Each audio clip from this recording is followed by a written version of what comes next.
Well, hello everybody. Got ourselves a 2008 Saturn Aura. I believe it's a XE model.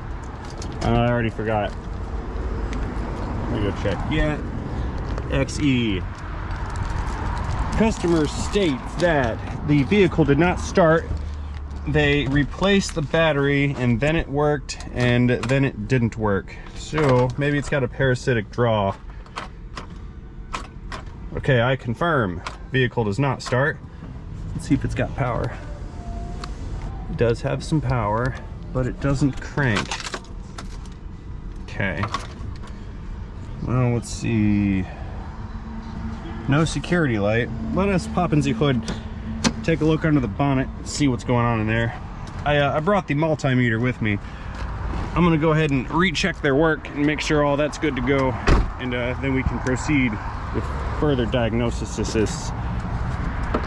see what we've got. Yep, 3.5 liter V6. Let's see, our electrical center is here. Confirmed, we do have a new battery. That's that's not really gonna work. And that one's not really that great either. Okay, well, let's check this for power and make sure this battery didn't die. I don't think it's dead. Those windows worked fairly quickly, so I'm sure it's got some voltage in there. But we're gonna find out. All right, meter powering on. We're going to DC volts, and let's see, you go there. 11.68 volts. It's a little discharged. I fear it may be breaking connection right here when you attempt to crank. So let's just stick this. Whoa, tripping. Not cool. Let's put this guy right here in the window, and we will initiate a cranking event, and we'll see what this voltage does. All right, now it's not losing connection. Okay, something's going on here. Let's check the starter relay. Don't need you for now. You guys stay right there.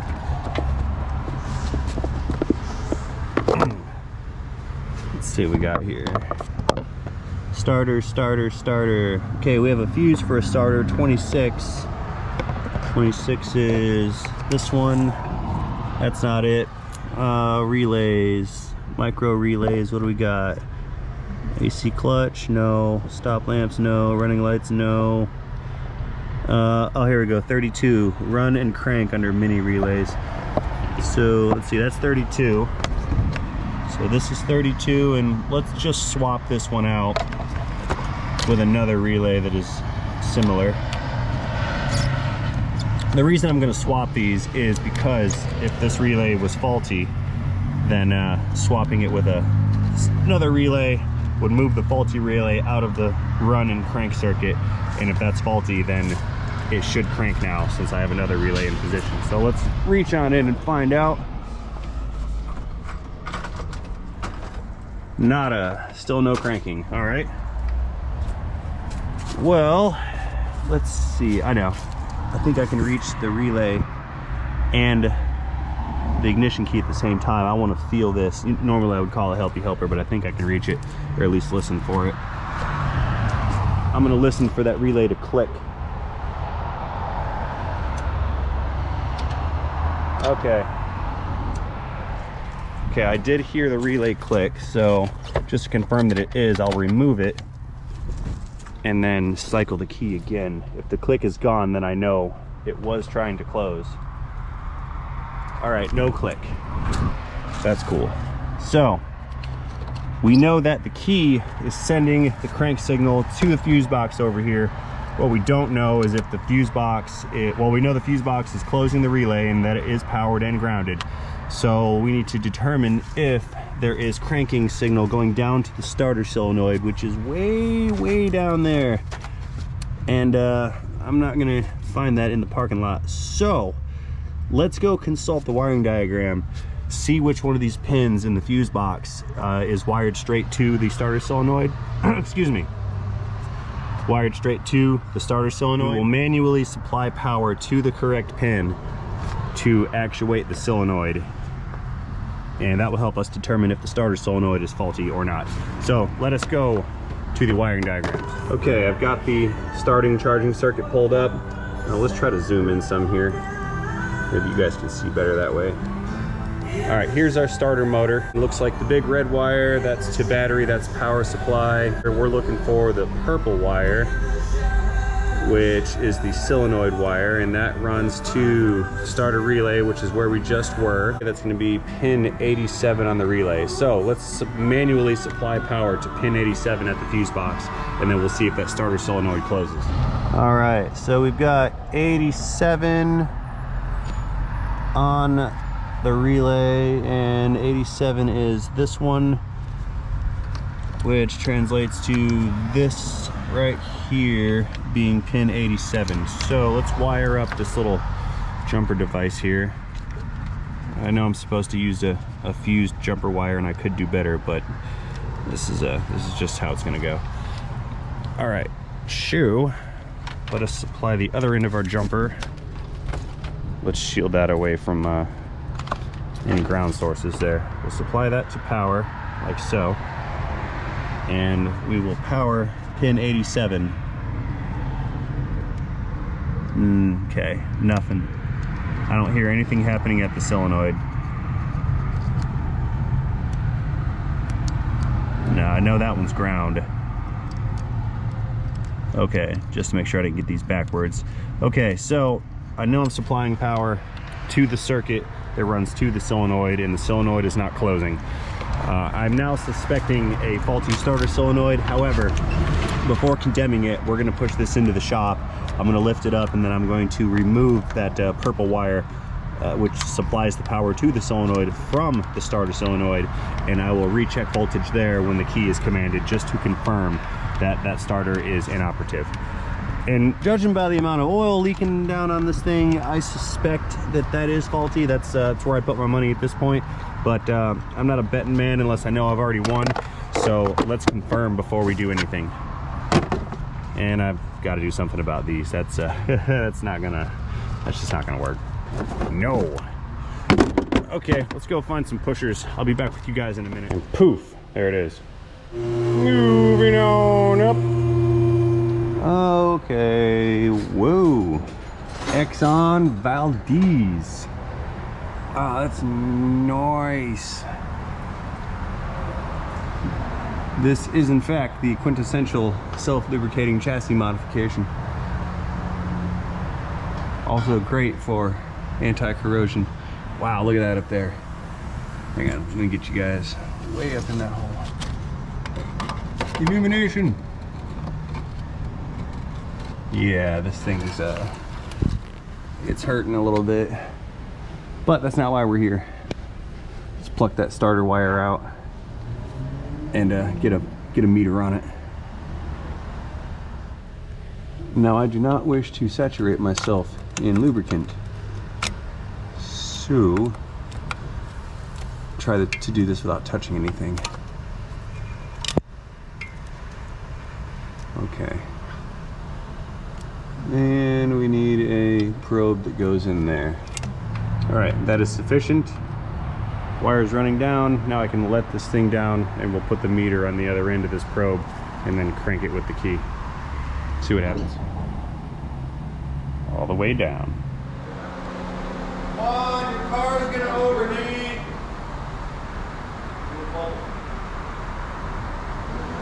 Good. I hear the high-speed fans. Good. Okay. What we're gonna do is we're gonna ground the negative probe on the meter, run that over to battery, and then the positive probe is being connected to the starter solenoid wire. If that solenoid is getting power when commanded by the key, I should be getting voltage through the lead to the meter, and the meter should read battery voltage. Let's see what it does. And battery voltage. That's key off, key on, key off. Okay. One last thing, let's just check the primary cable going to the starter motor. If that cable has constant supply of 12 volts, then we know that we indeed do have a faulty starter motor unit, and it will have to be replaced. Moving back up. Safety locks. Okay, I've moved the meter ground over here to the chassis just so the wire got shorter. Let's pull our lead out. We don't need that anymore. And let's just go probe the positive cable to make sure it has voltage.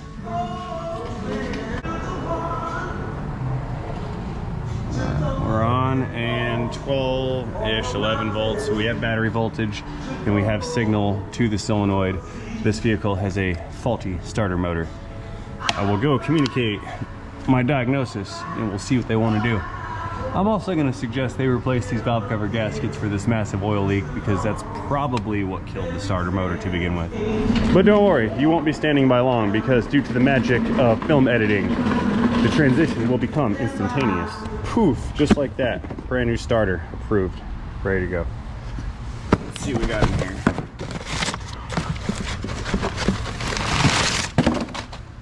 Yep, that's a starter. Don't need that to catch on fire. I do need the box for the core, so I'll save you for later.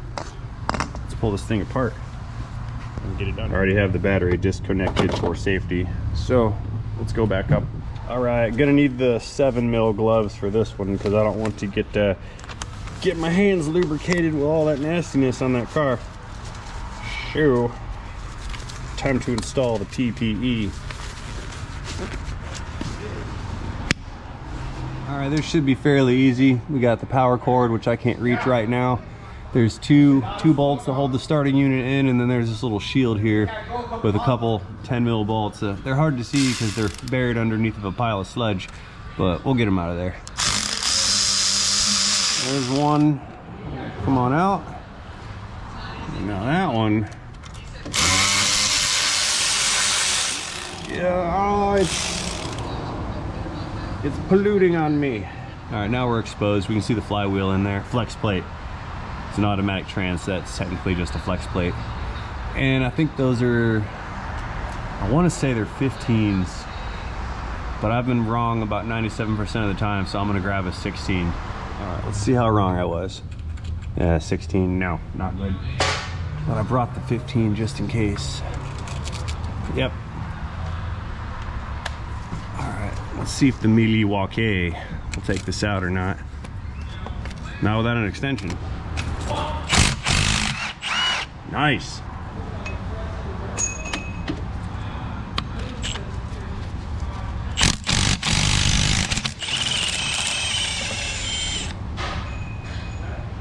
Stay. All right, sneak this guy down. Oh, I don't have enough cable to pull it out. Okay, I guess I gotta reach up and get the cable off myself. Looks like a 12mm. Okay. All right, just in case it's not the 12, I also brought a 13 with me.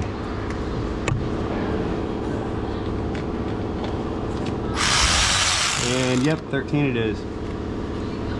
Correction, wrong 98% of the time.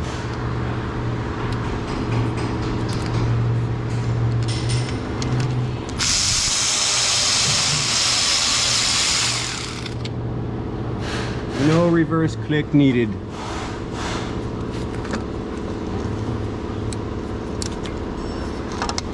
All right, come on out, starting unit. Starter gravity. All right, let's go compare the old unit to the new unit. Make sure we're correct in our dimensions and sizes and whatnot. That looks good.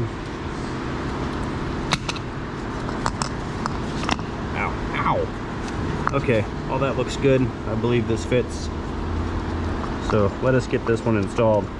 We'll give it a crank and watch it come to life.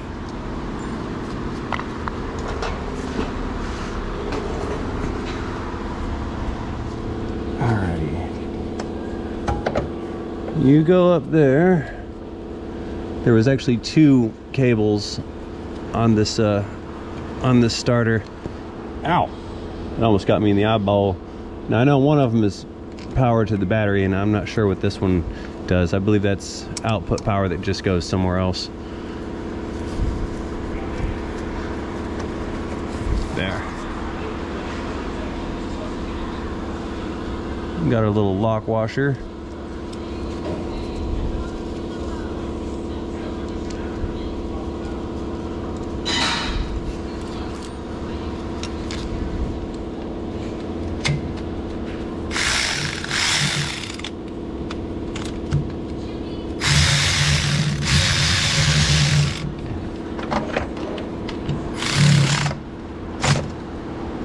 Click.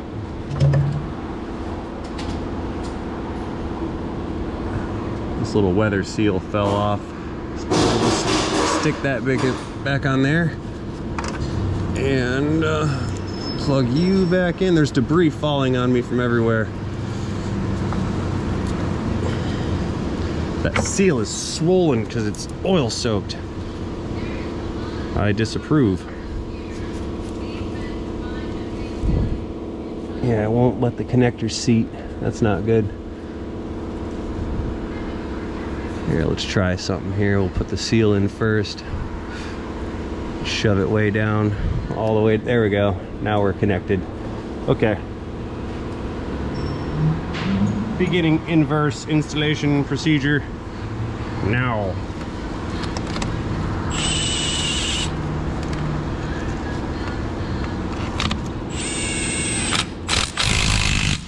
Click.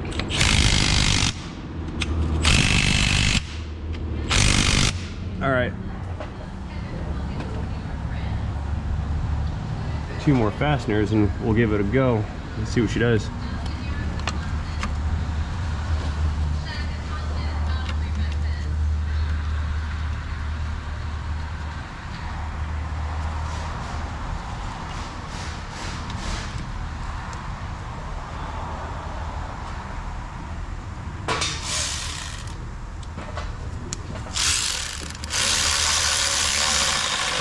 Click.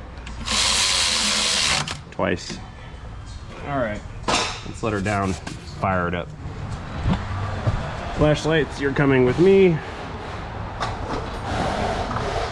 You guys go over there. Powering down. Pew.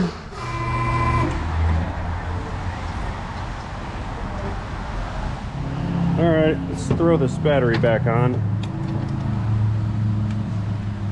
As tight as it's gonna get for now. I ordered some shims to try to shim these out. We don't want to replace these, so I'm gonna put some lead battery terminal shims to kind of open up the spacing here. Maybe we'll get a better connection. Okay, ignition on. Cranking now. Yeah, well, it clicked. I think the battery's dead. Ow, I tripped. Okay, I've got an idea, vice grip. But hey, at least we have an improvement. I heard the solenoids click this time. Okay, that one's tightish. I might have to just fix these for free 99. Because it's just not gonna work. There. All right, try again. And no, I don't want to hear it about, well, how do you know that it wasn't the battery connection to begin with? If you're going to ask that question, go back and watch the testing procedure. All right, here goes nothing. Aha, it lives. Yes. You have created life again. All right, I'll take my vice grips back. Old starter, goodbye. Okay, yeah, I can't let this ride with those stupid cables because I don't think it's gonna start again. Watch this. Oh, yeah, it does. All right. Well, regardless, I'm gonna fix those because that will no start this car, and then they'll bring it back and tell me I did a bad job. And we don't want to do that. So let's figure out some way to make this work. Think. Let me go to my box of goodies and see what I've got here for resources of some sort. I've got to have something. Yeah, they're not getting my marine terminals. Those are sacred to me. Well, let's... No, nothing here. I'm gonna go raid this supply cabinet. Okay, here's what we got. I found some battery terminal shims. These slip over the existing terminals and then create a larger space for the clamps to attempt to clamp onto. And these are made of lead also, so there shouldn't be any additional corrosion due to dissimilar metals. So we will try these guys. Yes, sir. That's all you gotta do. Let's see how this works out. I'm gonna clean these up too. So nasty.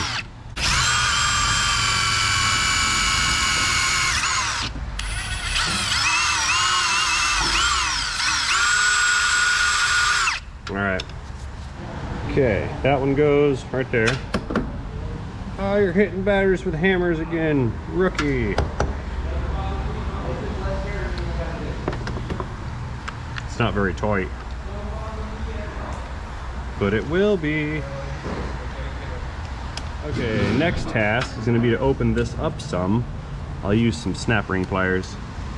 That allows me to squeeze and generate the pushing force. Is it going to work? Nope. No. This is a failed attempt. 100%. Yeah, this isn't gonna work. These are stretched and corroded and too far gone. Okay, plan B. Okay, here's my next plan. Since these won't self-tighten, maybe I can tighten them myself. So we'll try the vice grip method. See if this is gonna work.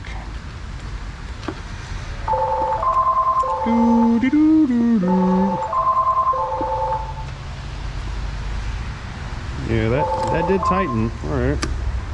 Okay, that's locked down. Let's screw down the stud and see if it holds. More wobblies.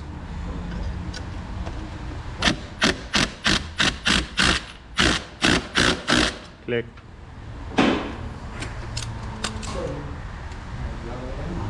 Not so good. We'll try one more time. It's better, but not better enough. A little tighter. All right, I think, no, one more time. I think that's almost bottomed out. I know I'm not going to shove a screw in the hole. That's just not my thing.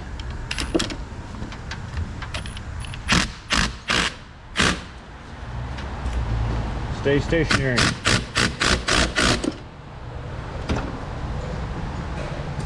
Okay. That's better than it was. Maybe the same principle will work on the negative side. Let's try it.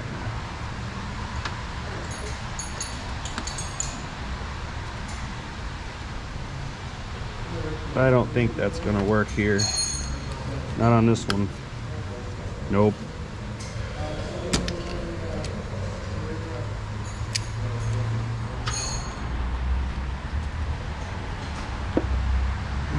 Okay, that's all the way open. Yeah, that one's pretty bad. What do I do? I'm gonna do some fabrication here. Click.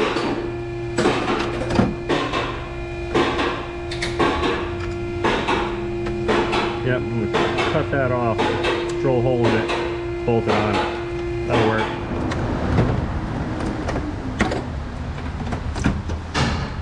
Safety blanket. Okay, I need a handle.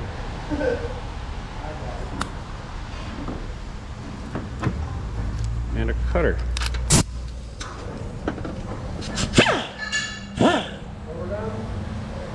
Safety squints.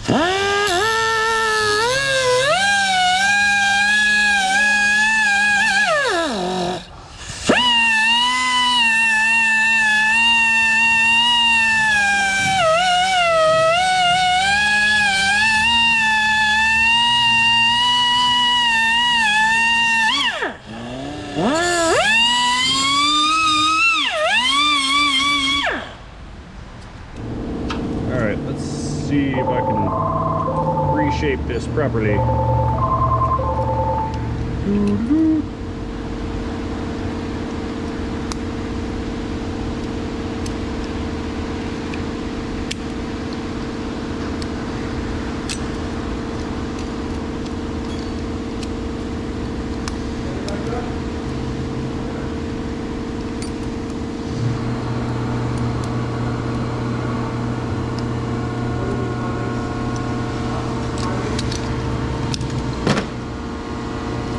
See what we got. That's going to work. Okay.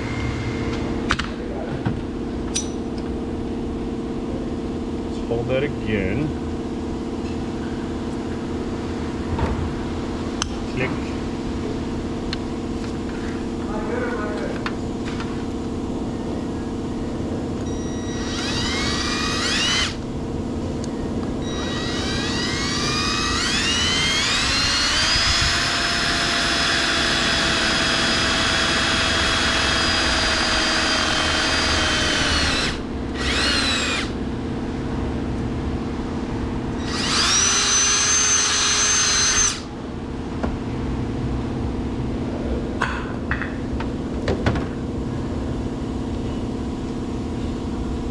Unclick.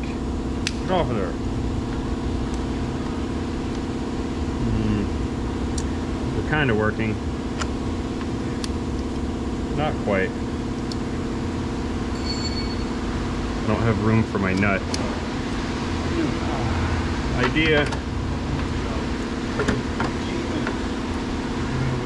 Here's the idea. Wait 15 minutes. What are you waiting on? Nothing.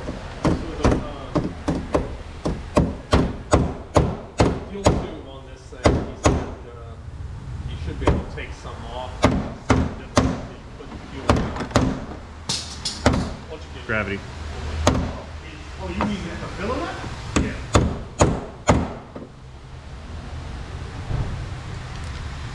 Okay. Yeah, we're getting somewhere here. Ray, is that your socket on the ground over there? Probably. Bend this so I'm now so I can have clearance.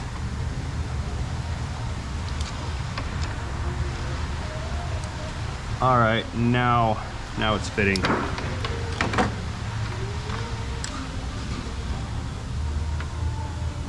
Which socket? Where is it? All right, we have a couple more fine-tuning adjustments to make here. That one can go like so.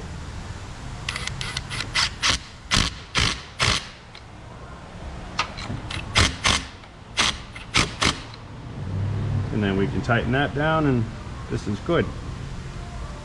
I mean, it's not good, but it's better than it was. Let's hold that so it doesn't turn. Of course I grabbed the wrong socket. One more time. Let's do it again. Click. Sweet. All right, fix that. Let's blow all the little shavings out of here before they cause additional electrical problems.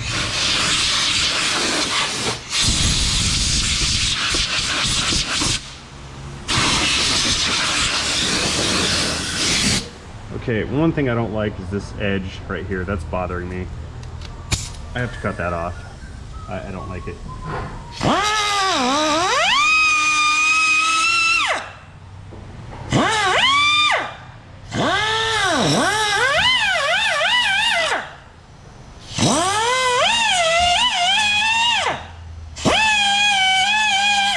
There, that's better.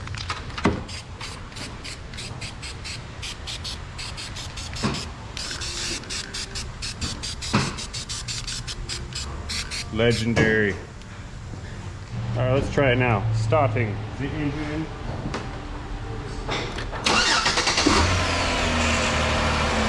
Woohoo!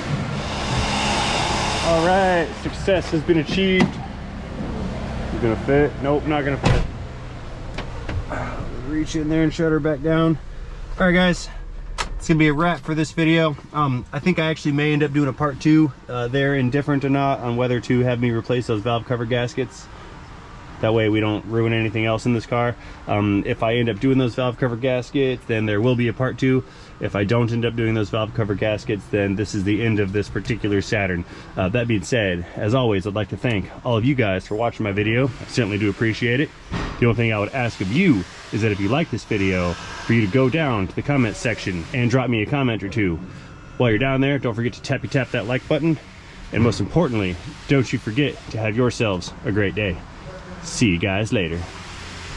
End of transmission.